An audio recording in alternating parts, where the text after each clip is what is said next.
ओम श्री गणेशाय नमः। ओम नमो भगवते वासुदेवाय। हरे कृष्णा कृष्ण कृष्णा हरे हरे, हरे राम राम राम हरे हरे। तव्हां सभिनी हरि भक्तन के नमस्ते। प्यारा भक्तों, ही कथा पाण गुरु कृपा से हासिल करे रहा आयूं। श्री गणपति सरस्वती जो दरे ध्यान करियां तो मां भागवत महापुराण जो बयान, जंहिंमें व्यासदेव ऐं श्री सुखदेव जी कयो आहे श्री कृष्ण लीला जो गुणगान। सबई चओ जय भागवतम महापुराण। प्यारा भक्तों, कल कथा में पाण श्रीमद् भागवत महापुराण साहिब जे 7 स्कंद जे 10 अध्याय जे 3 भाग में ॾिठो हो त श्री नृसिंह भगवान भक्त प्रहलाद के राज तिलक करे ऐं ब्रह्मा के समझाए उतां खां अंतर्ध्यान थी वियो। ऐं उन खां पोइ प्रहलाद भगत विधि मूजिब सभिनी देवताउनि जी स्तुति करे उन्हनि सभिनी खे विदा कयो। सबई चओ जय श्री हरि।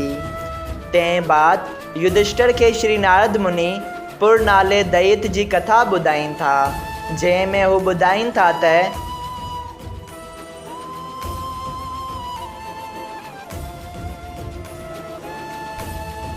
कहिड़ी रीत भगवान श्री नारायण जी महादेव जी सहायता कनि था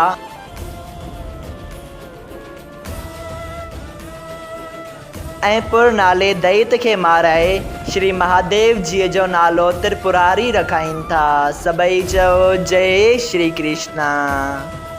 अॼु पाण श्रीमद् भागवत महापुराण साहिब जे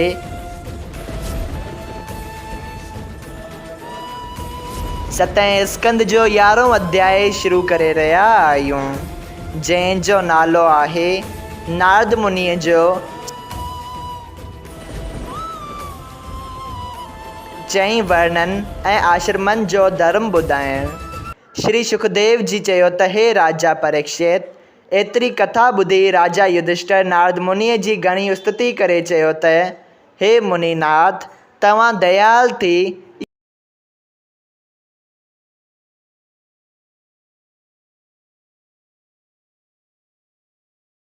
उहो धर्म जो 4 वर्णन ऐं 4 आश्रमनि खे करणु घुरिजे सो ॿुधायो, जंहिं धर्म जे करण सां श्री नारायण जी प्रसन्न थिए थो। तॾहिं नारद मुनि चयो त हे राजा, जंहिं माण्हूअ में हे सभु गुण हुजनि उनखे तूं ॼाणज त हिन धर्मात्मा मां परमेश्वर ख़ुशि आहे। उन माण्हूअ खे सुञाणण लाइ मंझसि हे सभु लक्षण ॾिसणु घुरिजनि। पहिरियों, हू सच ॻाल्हाईंदड़ हुजे ऐं कॾहिं बि कूड़ न ॻाल्हाईंदो हुजे। ॿियो, हू हृदय में दया रखे, जंहिंखे दुखी ॾिसे तंहिंखे पंहिंजी ताक़त आहर मदद करे हिन जो दुख छॾाइण वास्ते उपाउ करे।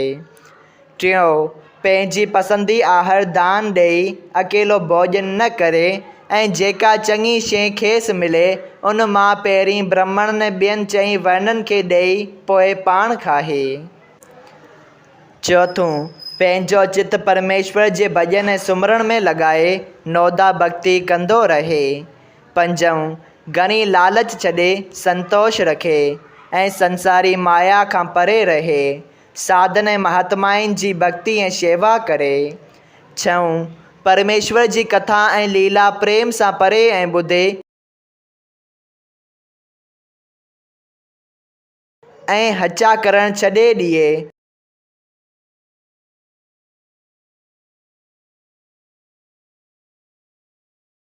इन्हनि ॻाल्हियुनि मां जेतिरो थी सघे ओतिरो ध्यानु रखे। जेको माण्हू उन्हनि चङनि कर्मनि मां का बि ॻाल्हि नथो करे उहो जानवर समान आहे। हे युधिष्ठिर, परमेश्वर जी भक्ति 4 वर्णन ऐं 4 आश्रमनि खे करणु घुरिजे। जो ब्राह्मण पंहिंजे कर्म धर्म वेद पढ़ण ऐं संध्या करण में क़ाइमु रहे थो लेकिन परमेश्वर जी भक्ति नथो रखे त उन जो वेद पढ़ण ऐं संध्या करण सभु अजायो सम्झ।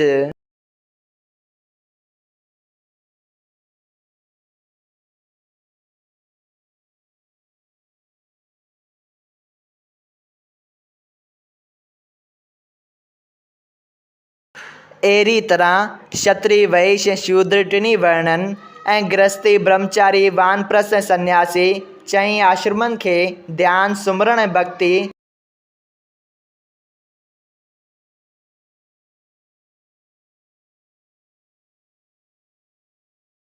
श्री भॻवान जी सचे मन सां करणु घुरिजे। उन करे उन्हनि जो ॿेड़ो पार थींदो।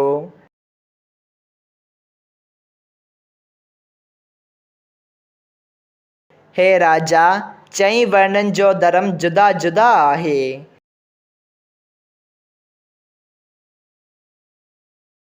ब्राह्मण उन खे चवणु घुरिजे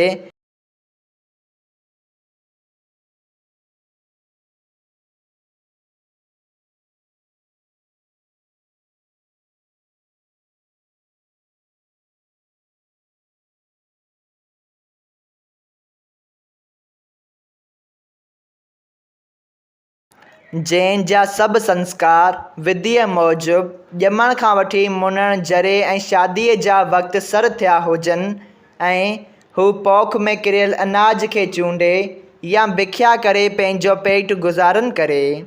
भिख्या करण जो दस्तूर ही आहे त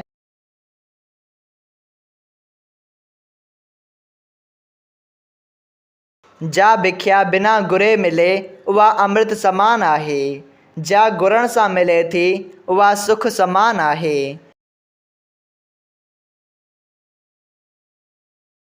इहे ॿई क़िस्म भिख्या जा चङा आहिनि ऐं जा भिख्या ब्राह्मण कंहिंखे दुखी करे वठे थो उहा भिख्या मांस ऐं ज़हर समान थिए थी। तंहिं करे ब्राह्मण खे हर रोज़ु वेद शास्त्र पढ़ी ज्ञान चर्चा में रही ॿियनि खे वेद पढ़ाइणु लाज़मी आहे। खेसि यज्ञ ऐं हवन करणु घुरिजनि। ॿियनि खां बि यज्ञ ऐं हवन कराइणु घुरिजनि। दान वठणु ऐं ॿियनि खे दान ॾियणु ब्राह्मण जो धर्म आहे। क्षत्रिय जो धर्म ही आहे त यज्ञ ऐं हवन पाण करे या ब्राह्मण जे हथां कराए, वेद ऐं शास्त्र पाण बि पढ़े ऐं ॿियनि खे बि पढ़ाए, पाण दान ॾिए पर ॿियनि खां न वठे ऐं नौकरीअ जो धंधो करे। साधु ऐं ब्राह्मण जो भक्त थिए, बहादुर ऐं धर्मात्मा थिए, पंहिंजे मन ऐं इंद्रियनि खे वस रखे,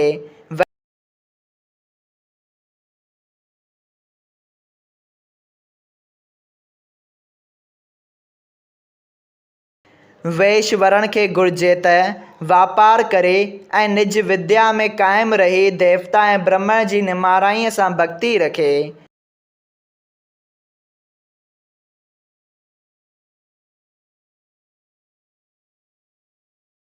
शूद्र खे वेद जे मंत्र सां यज्ञ ऐं हवन करणु न घुरिजे।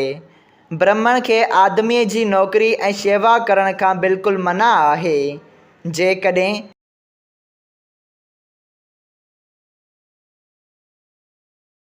को चवे त द्रोणाचार्य जहिड़े महात्मा छो दुर्योधन जी नौकरी कई हुई, सो इहा ॻाल्हि हिन तरह आहे त हिकिड़े ॾींहुं द्रोणाचार्य जे पुटु अश्वत्थामा नंढपण में कंहिं छोकिरे खे खीरु पीअंदो ॾिसी पंहिंजे पीउ खे चयो त मां बि खीरु पीआं।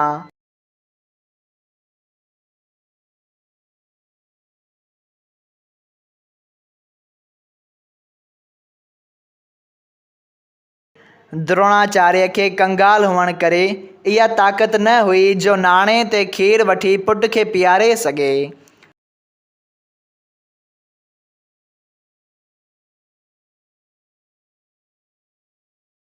द्रोणाचार्य चाक खे पाणीअ में घिसाए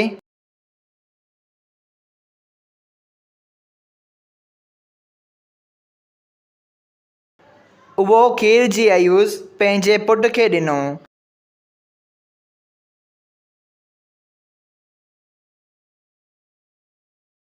जॾहिं अश्वत्थामा उन खे खीरु सम्झी पी वियो तॾहिं द्रोणाचार्य पंहिंजे मन में चयो त मुंहिंजे जीअण खे धिक्कार आहे जो पंहिंजे पुट खे खीर जो पाउ बि पीआरे नथो सघां।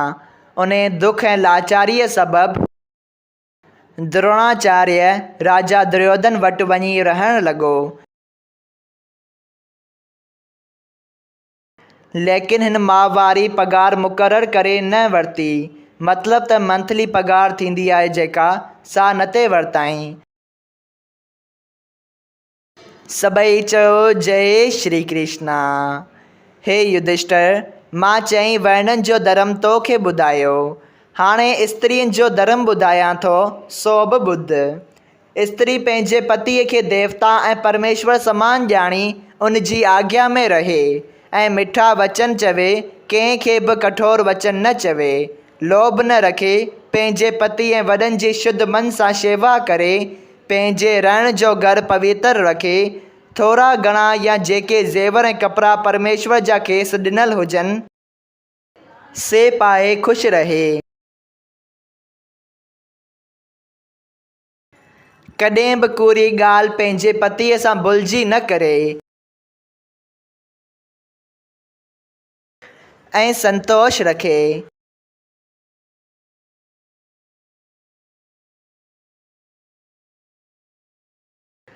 जा स्त्री पंहिंजे कर्मनि करे विधवा थिए त उनखे घुरिजे त सबर में रहे ऐं जेका शइ खेसि खाइण लाइ मिले सा खाए, परमेश्वर जो ध्यानु ऐं भॼन कंदी रहे।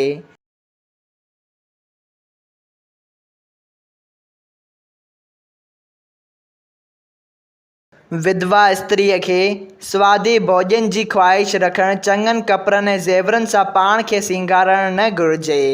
जा स्त्री पंहिंजे धर्म ऐं कर्म सां रहे, अहिड़ी तरह हले थी, उहा मरण खां पोइ बि वेंकट में वञी लक्ष्मी वांगुरु पंहिंजे पतीअ सां ख़ुशि रहे थी। चईं वर्णनि जी स्त्रियुनि ऐं पुरुषनि खे चोरी वग़ैरह बुरनि कर्मनि खां दूरि रहणु घुरिजे।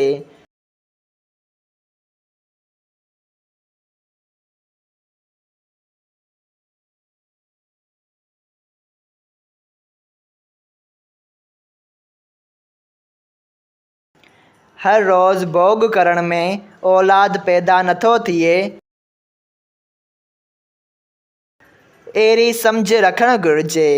ज्ञानी आदमीअ खे खपे त जॾहिं स्त्री रतो ज्ञानी आदमीअ खे घुरिजे त जॾहिं स्त्री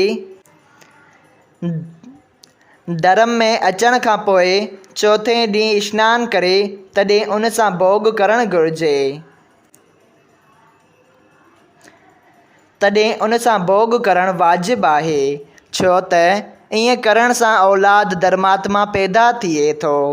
मगर 3 ॾींहंनि ताईं या कंहिं बि वक़्तु ॾींहं जो भोग करण सां पुरुष जो तेज, बल ऐं धर्म नास थी वञे थो ऐं उमिरि बि घटिजी वञेसि थी। जेको